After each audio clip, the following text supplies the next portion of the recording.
우리 교회가 12기까지 매 해마다 전도 훈련을 이어올 수 있게 하여 주셔서 감사합니다.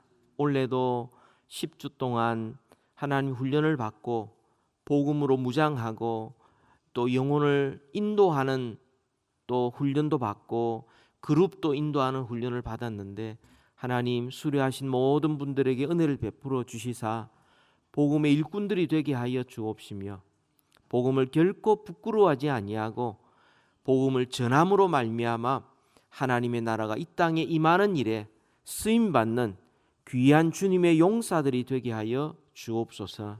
주님, 수고하신 모든 간사들 또 뒤에서 후원한 모든 분들에게 은혜를 베풀어 주시사 하나님께서 위로하시고 또 풍성한 열매 맺게 하여 주옵소서. 이 시간 주의 말씀 받기 원합니다. 성령님 조명하여 주옵소서.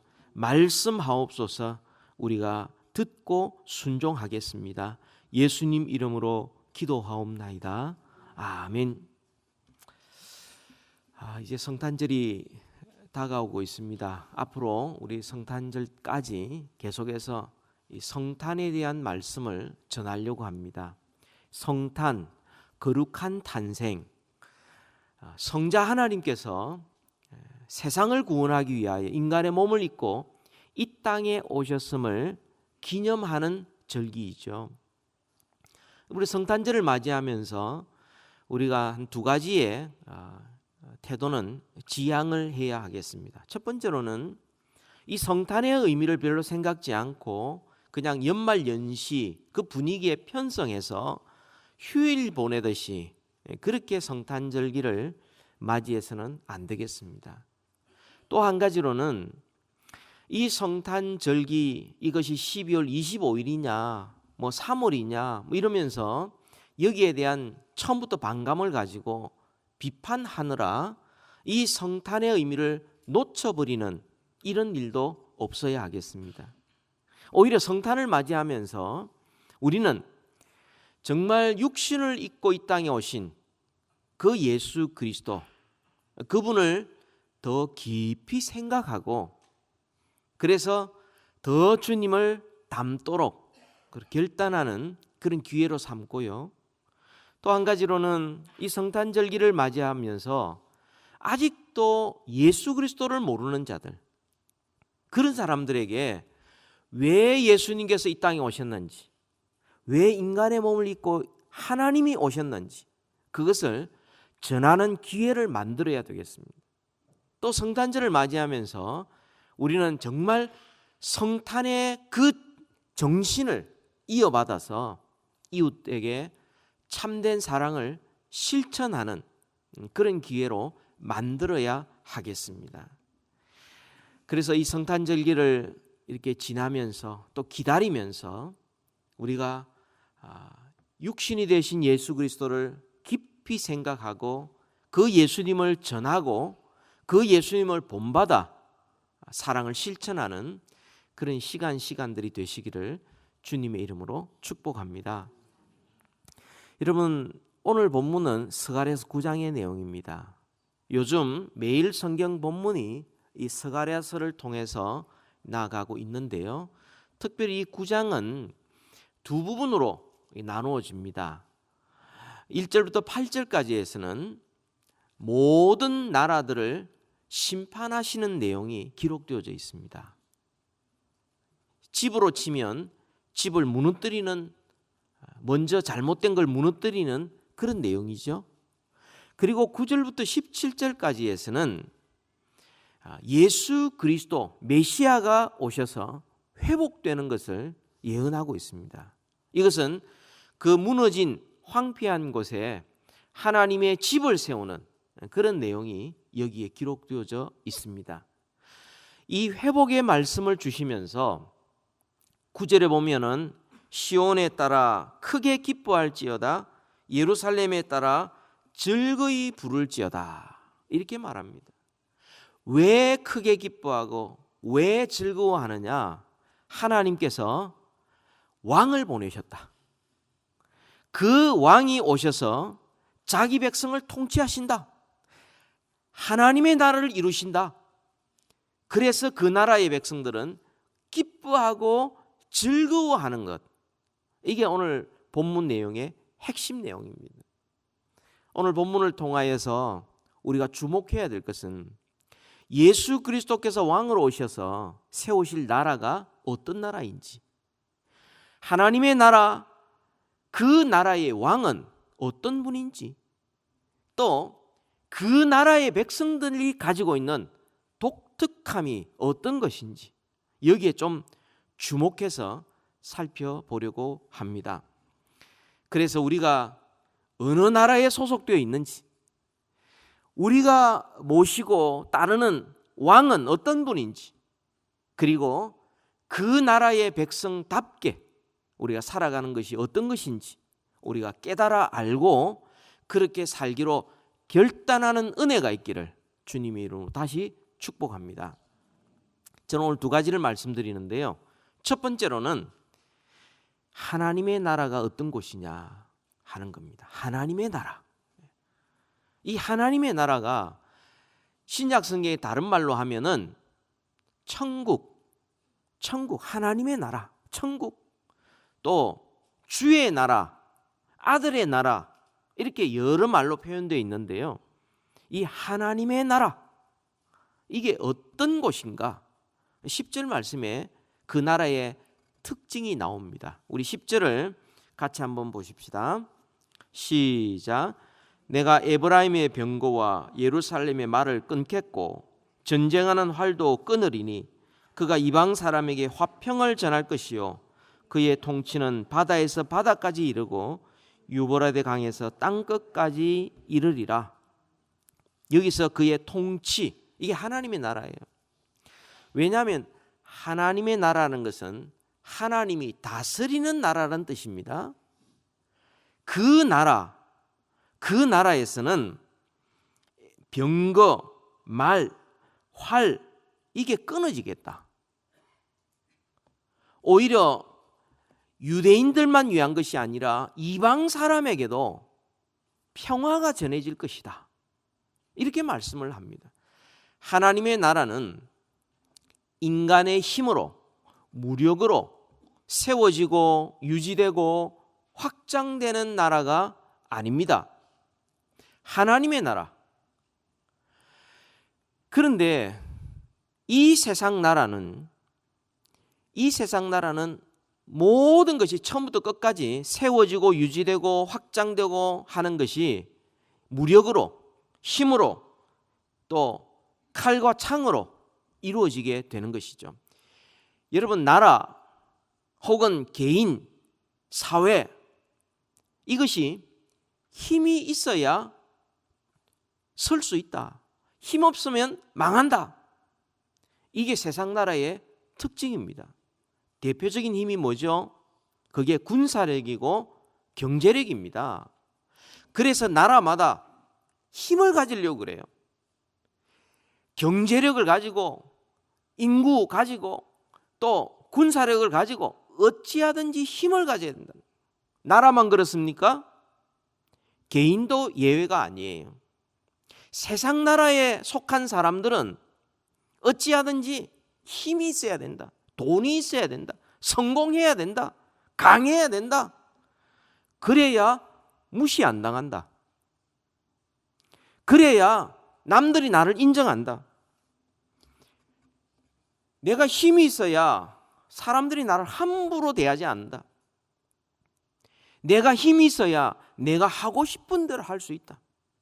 내가 힘이 있어야 내 것 안 빼앗긴다. 어떤 경우는 내가 힘이 있어야 남의 거라도 내가 가져올 수 있다. 내가 하고 싶은 대로 할 수 있다. 그래서 이 세상의 나라는요, 힘을 가지려고 온갖 노력을 다 기울입니다. 그런데 이 10절 말씀에 나타난 대로 하나님의 나라는 전혀 다른 모습이었어요. 병거나 말, 활, 이게 전부 다 뭔가 전쟁이나 어떤 힘을 상징하는 것들이거든요. 그걸 다 끊어버린다. 다 없애버린다. 오히려 거기에는 화평만이 있게 된다. 그렇게 말씀합니다. 여러분, 하나님의 나라의 특징이 뭐냐면 하나님이 다스리는 곳에는 평화가 임한다 하는 것입니다. 이 평화는 단순히 유대인들만 주는 것이 아니라 이방인까지 포함해서 바다에서 바다에 이르기까지 전 세계적으로, 전 우적으로 하나님의 평화가 임하는 것입니다. 하나님이 다스리는 곳에서는 모든 분열된 것이 연합이 되고 넘어진 것들이 세워지면서, 그러면서 평화롭게, 화평하게, 아름답게 하나님의 창조의 모습 그대로 그렇게 되는 것이 하나님 나라의 모습인 것입니다. 여러분, 성경에 보면 이런 내용들이 이 에스겔서뿐만 아니라 많이 기록되어져 있어요. 그 중에 이사야서 2장 4절의 말씀에 보면 예수님께서 재림하실 그때 마지막 날에는 어떤 일이 벌어지냐면 사람들이 칼을 쳐서 보습을 만들고 그들의 창을 쳐서 낫을 만들 것이며 이 나라와 저 나라가 다시는 칼을 들고 서로 치지 아니하며 다시는 전쟁을 연습하지 아니한다. 이게 하나님의 통치가 이루어지는 곳에 이루어지는 모습, 평화로운 모습이지요. 예수님께서 바로 우리에게 평화를 주시기 위하여 이 땅에 오신 것입니다. 그리고 주님이 오심으로 이미 평화가 시작이 된 거죠. 화평케 하는 역사가 시작이 된 것이죠. 그 나라의 백성들은 화평케 하는 자들이 그 나라의 백성의 모습이죠. 하나님과 화평하게 됩니다. 화해하게 됩니다. 사람과 사람 사이에 화해하게 됩니다. 사람과 자연 만물이 화해하게 됩니다. 나라가 나라와 사회 화해하게 되고 평화가 임하게 되고 사람과 사람 사이에 가정에서도 부부간에서도 이렇게 평화가 임하는 나라, 그게 하나님의 나라입니다. 예수님께서 이 땅에 태어나실 때에 목자들에게 찾아오셔서 그 천사들이 예수님의 탄생을 전하였습니다. 그때 누가복음 2장 13절 14절에 보면 호련히 많은 천군이, 하늘의 군사들이 그 천사와 함께 하나님을 찬송하여 이릅니다. 어떤 찬송이죠? 지극히 높은 곳에서는 하나님께 영광이요, 땅에서는 하나님을 기뻐한 사람 중에 평화로다. 평화가 임하게 되는 거죠. 예수님께서 평화의 왕으로 오셨어요. 그래서 주님이 다스리는 그곳, 그 나라에는 평화가 임하게 되는 것이죠. 예수님께서 부활하시고 난 다음에 제자들을 찾아오셨습니다. 요한복음 20장에 보면. 그리고 주님께서 처음 제자들을 만나셔서 하신 말씀이 뭡니까? 너희에게 평강이 있을지어다. 죽음과 죄를 이기시고 승리하신 그 주님께서 평화를 가져오셨어요. 더 이상 두려움과 더 이상 갈등에 사로잡히지 않고 평화를 누리게 된 것입니다.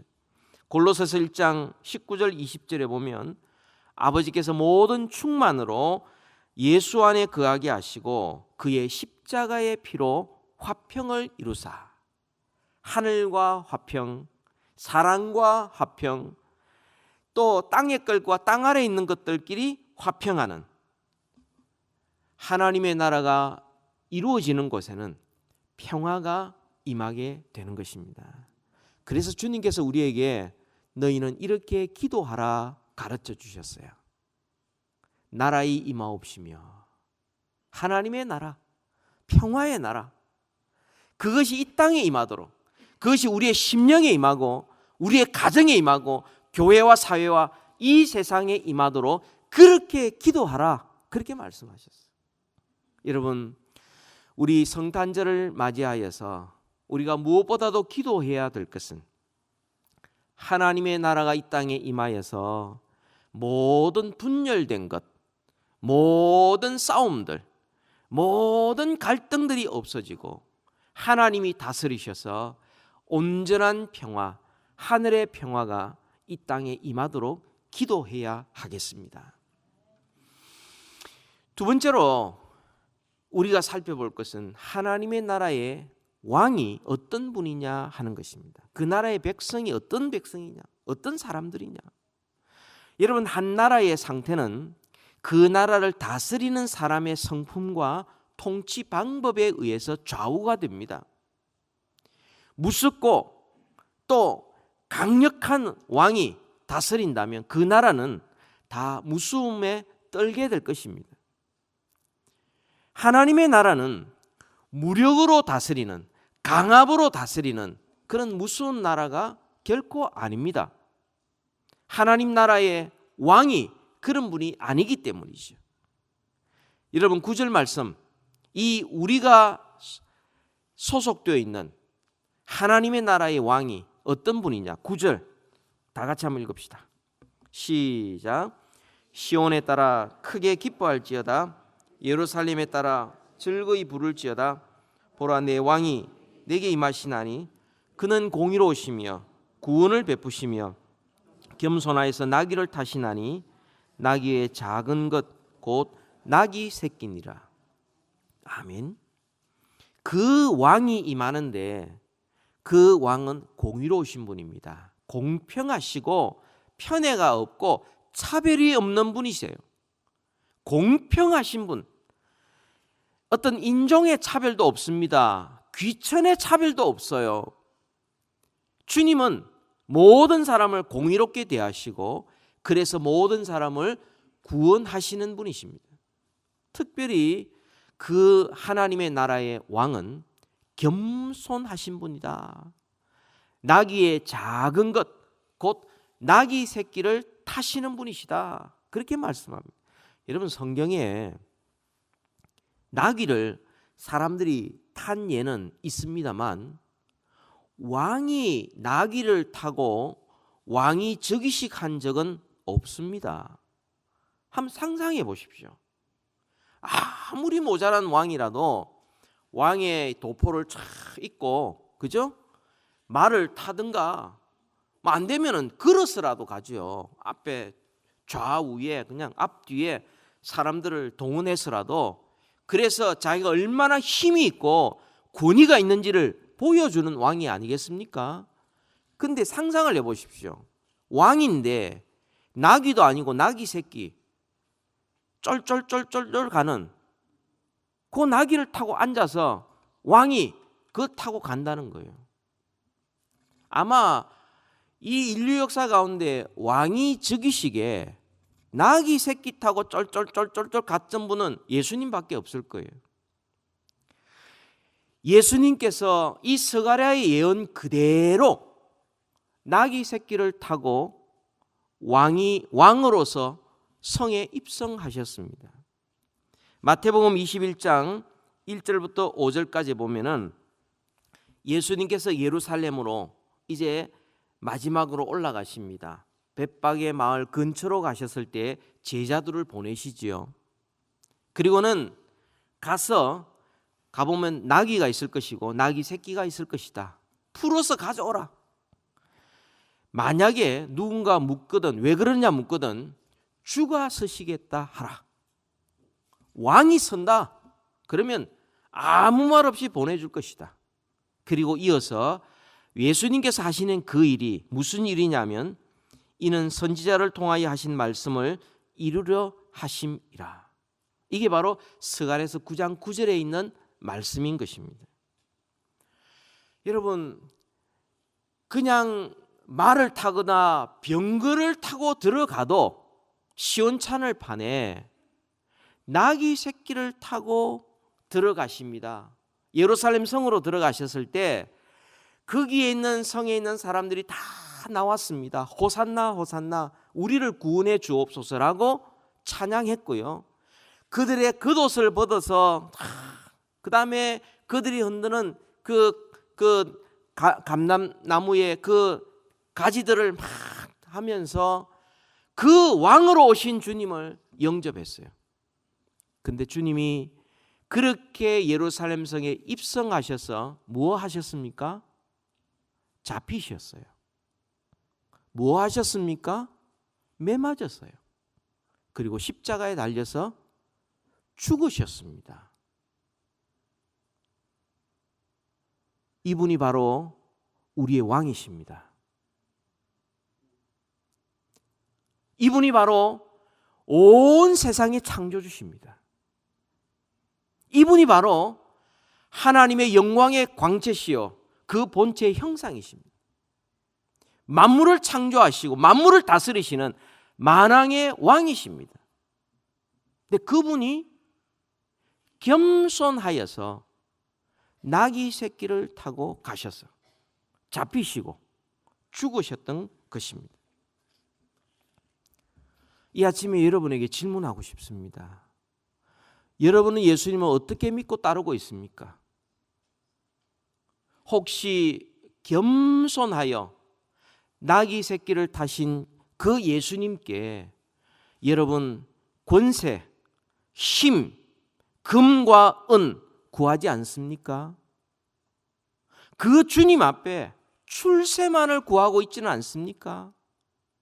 그 겸손히 낮아진 그 주님 앞에 주님, 내 자존심 좀 세워달라고, 나를 좀 과시할 수 있는 건덕지 달라고, 나를 좀 자랑할 수 있는 것들 내한테 달라고 그렇게 기도하고 그런 분으로 알고 그런 분을 따르고 있지는 않습니까? 주님은 낮아지셔서 겸손하고 계시는데 우리는 그 주님을 주님으로 모신다고 그러면서도 높아지기를 원하고 자랑하기를 원하고 세상에 은을 갖추기를 원하고 그리고는 과시하기를 원하는, 이게 지금 방향이 전혀 반대 방향으로 지금 가고 있는 거죠. 예수님께서 분명하게 말씀을 하셨습니다. 나의 나라는 세상의 나라와 다르다, 이렇게 말씀하셨어요. 이거 성경 한번 찾아봅시다. 요한복음 18장의 말씀.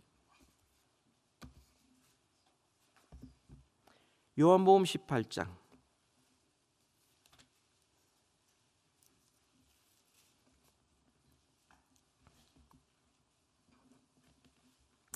18장 36절 37절을 우리 같이 읽겠는데요. 예수님께서 잡히시고 그리고는 예수님께서 빌라도 앞에 재판을 받고 계십니다. 그때 빌라도가 이런 질문을 하죠. 너가 유대인의 왕이냐? 그때 예수님께서 되묻습니다. 너가 하는 말이냐? 나를 붙잡아온 유대인들이 하는 말이냐? 그러니까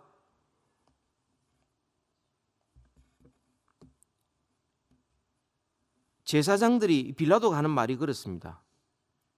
너 그렇게 붙잡혀 와서 너 뭐하니? 너 힘없이 뭐하니? 너가 왕이라면서, 이렇게 이야기하고 있어요. 그때 주님께서 그 빌라도 앞에 36절에 이렇게 말씀을 합니다. 우리 다 같이 한 목소리로 36절 37절 다 같이 읽읍시다. 시작. 예수께서 대답하시되 이 세상에 속한 것이 아니니라. 만일 내 나라가 이 세상에 속한 것이었더라면 내 종들이 싸워 나로 유대인들에게 넘겨지지 않게 하였으리라. 이제 내 나라는 여기에 속한 것이 아니니라. 빌라도가 이르되 그러면 내가 왕이 아니냐? 예수께서 대답하시되 내 말과 같이 내가 왕이니라.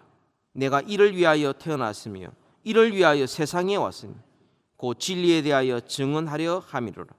무릇 진리에 속한 자는 내 음성을 듣니라 하신대. 예. 이 세상의 나라는 힘을 구하고 자기를 드러내고 자기가 원하는 대로 다 행하는 것, 그것이 좋은 나라고 그 나라에 살기를 원합니다. 그런데 주님께서는 무슨 말씀합니까? 내 나라는 세상 나라와 다르다. 그러면서 하시는 말씀이 만일 내 나라가 이 세상에 속한 것이었더라면 내 종들이 싸워서 나로 유대인들에게 넘겨지지 않게 하리라. 싸워서 빼앗고 남을 강압하고 짓밟고 이기고 내가 어떤 가지고 있는 재물이나 힘이나 지식이나 세상의 지위 가지고 다른 사람을 밑으로, 그리고 내가 높아지는, 그거는 세상 나라고 내 나라는 그런 나라가 아니다. 왕이신 그분이 우리에게 하신 말씀입니다. 겟세마네 동산에서 주님께서 잡히실 때 그 가룟 유다와 로마 군병들이 막 횃불과 창과 칼을 들고 예수님을 잡으러 왔어요. 그때 그걸 보고 있던 베드로가 그 말고 제사장 종의 말고의 그 칼을 뽑아 그 귀를 쳤을 때 주님께서 뭐라고 말씀합니까? 칼로 일어서는 자 칼로 망한다. 내가 지금이라도 12군령 더 되는 수많은 하늘의 군사들을 동원해서 내가 이들을 싹 전멸시키지 못할 줄 아느냐? 내가 힘이 없어서 지금 이렇게 잡히는 줄 아느냐? 내가 만약에 그렇게 하면은 너희들은 어떻게 구원을 받니? 내가 만약에 그렇게 한다면 하나님의 나라가 어떻게 이 땅에 임할 수가 있니? 그러면서 주님께서는 잡히셨습니다. 그리고 죽으셨습니다. 여러분, 하나님의 나라는 어떤 세상의 힘이나 권세나 성공이나 금이나 은으로, 지위로, 사람의 숫자로, 능력으로 세워지는 나라가 아닙니다. 십자가로 세워지는 나라입니다. 하나님의 나라에서는 이 세상이 가지고 있는 지식, 이 세상이 가지고 있는 능력, 이 세상이 가지고 있는 힘이 통하지 않는 나라가 하나님의 나라입니다. 내가 이만큼 했으니까, 이만큼 가졌으니까 나는 하나님 나라에 들어갈 수 있지 않겠습니까? 나는 자격 충분하지 않겠습니까? 했을 때 주님께서 불법을 행하는 자들아 내게서 떠나라고 말씀하셨어요. 오늘 읽지는 않았지만 여러분 스가랴서 9장 1절부터 6절까지 보면은 하나님께서 심판하는 나라들을 우리에게 보여줍니다. 다 멸망하게 될 것입니다. 그런데 이 모든 나라의 특징이 뭐냐면 모두가 힘 있는 나라들이었다는 것입니다. 여러분 9장 2절 말씀해 보세요. 그들이 매우 지혜로웠다고 그랬어요. 또 3절에 보면은 든든한 요새를 건축했다고 그랬어요. 은을 티끌같이 금을 그리에 진흙같이 쌓았도다. 그런데 그 모든 것이 멸망당했다는 것입니다. 여러분 이렇게 힘있고 강하고 경제력 있고 군사력이 있는 이 강한 나라를 무너뜨리려면 어떻게 해야 됩니까? 더 힘이 세야 되고 더 강해야 그 나라를 무너뜨릴 수 있다고 생각하는 것은 세상의 상식입니다. 그건 세상의 논리입니다. 하나님의 나라는 힘으로 세워지는 나라가 아니었습니다. 하나님의 나라는 하늘 보좌 버리시고 이 땅에 낮아지심으로 시작되었고 겸손히 나귀를 타심으로 왕즉위식을 하셨고 죽기까지 하심으로 그 나라가 세워지는 그것이 바로 하나님의 나라입니다.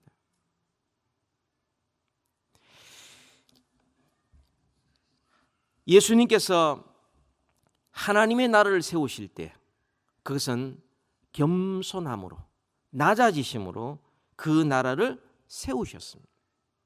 그렇게 힘있고 능력 있는 나라 다 멸망했습니다. 왜 그렇습니까? 자기가 높아지려고 했을 때 자멸한 것입니다. 세상의 모든 것들은 높아지려는 습성이 있어요. 하나님을 떠난 모든 것들은 자기가 하나님 자리에 앉고 싶어요. 그런데 그것은 곧 추락하는 것이고 멸망으로 가는 길이요. 그것은 자멸할 수밖에 없는 것입니다. 여러분 하나님 나라의 이 비밀 예수님께서 말씀하셨습니다. 하나님이여 감사합니다. 하나님 나라의 이 비밀을 스스로 슬기롭고 지혜롭다고 여기는 자에게는 숨기시고 어린아이처럼 겸손한 자에게 나타내신 것, 그것이 바로 하나님의 뜻입니다. 그것이 올바른 길입니다. 하나님 앞에 감사했어요. 여러분, 하나님의 나라에서 높은 자가 어떤 자입니까? 하나님의 나라에서 높은 자는 자기를 낮추고 섬기는 자가 높은 자라고 말씀합니다. 높아지기를 원하는 자는 낮아질 것이요, 낮아진 자를 높아지게 할 것이다. 그게 하나님 나라의 특징입니다. 우리가 살고 있는 이 세상이 모두가 힘을 가지기를 원하고, 돈을 가지고 원하고, 성공하기를 원하고, 권세를 가지고 원하고, 지위를 갖기를 원하는 이런 세상 속에서 하나님의 나라가 이 땅에 임할 때에 하나님의 나라는 오직 예수 그리스도의 십자가를 통하여서 이루어집니다. 주님께서 낮아지셨고, 주님께서 겸손하셨고, 주님께서 자기를 희생하셨고, 그런 가운데 하나님의 나라가 이 땅에 임하게 된 것입니다. 참 이상합니다. 세상 눈으로 볼 때는 이 십자가는 어리석은 것입니다. 힘이 있어야 괄시 안 당하죠. 무시 안 당하죠. 힘이 있어야 그래도 내가 한마디 사람들에게 전달될 수 있죠. 힘 없어 보세요. 무시합니다. 사람들이 그들도 보지 않아요. 근데 하나님께서는 그 방법을 통하여 하나님의 나라를 세우시고, 그 나라가 멸망하지 않고 영원토록 든든히 서게 만드는 게, 그게 하나님 나라의 특징입니다. 우리가 그 나라에 살고 있어요. 우리가 천국 백성이라고 이야기하는데, 천국 백성은 어떤 사람입니까? 그 나라의 왕이 겸손하셔서 나귀를 타고 가시는 그 주님을 따라가는 자가 천국 백성이에요. 자기를 자랑하고, 자기를 과시하고, 자기를 주장하는 자가 들어가는 것이 아니에요. 낮아지셔서 겸손한 자, 그 왕을 따르는 자들, 그들이 새 하늘과 새 땅에 들어갈 수 있는 것입니다.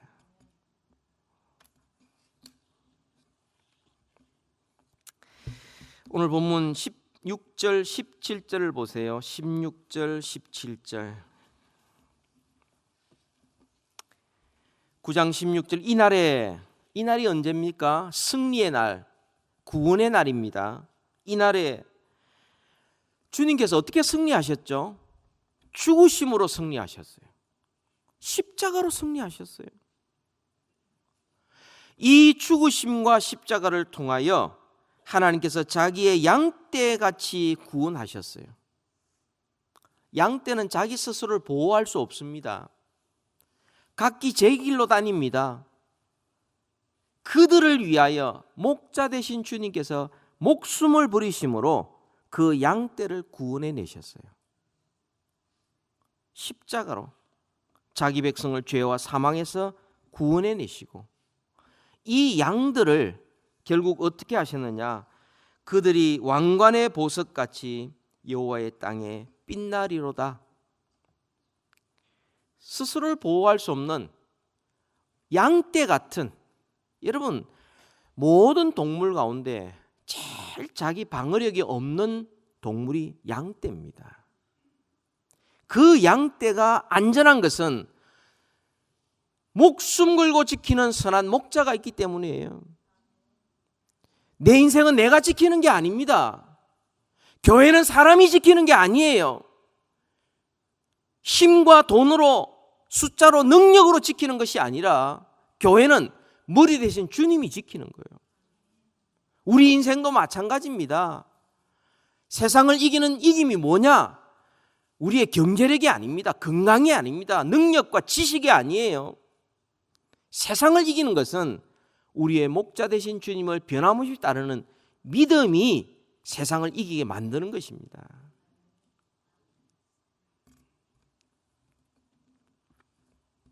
이런 양들, 정말 연약하기 짝이 없는 양들, 그 양들을 왕관의 보석같이 빛나게 만드시는, 주님께서 우리의 왕이 되시고 우리가 그 나라의 백성으로 그 왕을 따라 겸손하게 낮아지고 섬기고 사랑하고 희생하고 헌신할 때에 우리를 왕관의 보석처럼 빛나게 하신다고 약속하셨습니다. 우리 찬송가 같이 한번 부릅시다. 찬송가 564장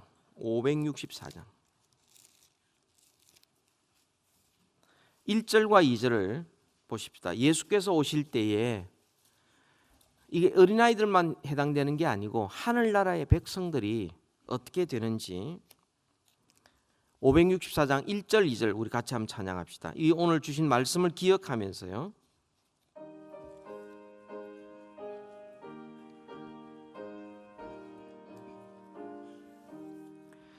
예수께서 오실 때에 그 귀중한 보배 하나라도 남김없이 다 찾으시리. 새별 같은 그 보배 멸류관에 달려 반짝반짝 빛나게 비치리로다. 정한 보배 빛난 보배 주 예수의 보배 하늘나라 두시려고 다 거두시니. 새별 같은 그 보배 멸류관에 달려 반짝반짝 빛나게 비치리로다. 여러분, 이 성탄절을 맞이하여서 정말 낮아지셔서 이 땅에 오셨고 구유 위에 누우시고 나귀 새끼를 타고 왕으로 오신 그 예수님을 좀 깊이 생각하시고 그 주님을 사랑하고 그 주님을 따라가는 그런 기회로 삼으시기 바랍니다. 빌립보서 2장 5절 이후의 말씀, 너희 안에 이 마음을 품으라 곧 그리스도 예수의 마음이니. 그는 근본 하나님의 본체시나 하나님과 동등됨을 취할 것으로 여기지 아니하시고 오히려 자기를 비어 종의 형체를 가져 사람의 모양으로 나타나셨으며, 이게 성탄절이죠. 죽기까지 복종하셨으니 곧 십자가에 죽으심이라. 이게 하나님 나라의 모습이요, 하나님 나라의 왕이신 예수님이 우리 앞서 걸어가신 모습입니다. 그러므로 하나님께서 그를 지극히 높여 모든 이름 위에 뛰어난 이름을 주사 하늘에 있는 것과 땅에 있는 것, 땅 안에 있는 모든 것들이 예수 그리스도 앞에 무릎을 꿇게 하시고 그분을 주라 시인함으로 하나님께 영광을 돌리게 하셨느니라. 우리는 성탄절을 맞이하여서 하나님 나라의 백성답게 겸손하신 예수 그리스도의 마음을 품어야 하겠습니다. 나귀 새끼를 타고 왕이신 그분께서 앞서가신 바로 그 삶을 우리는 뒤따라야 하겠습니다. 겸손한 자만이 새 하늘과 새 땅에 들어갈 수 있기 때문입니다. 우리 같이 한번 기도하십시다.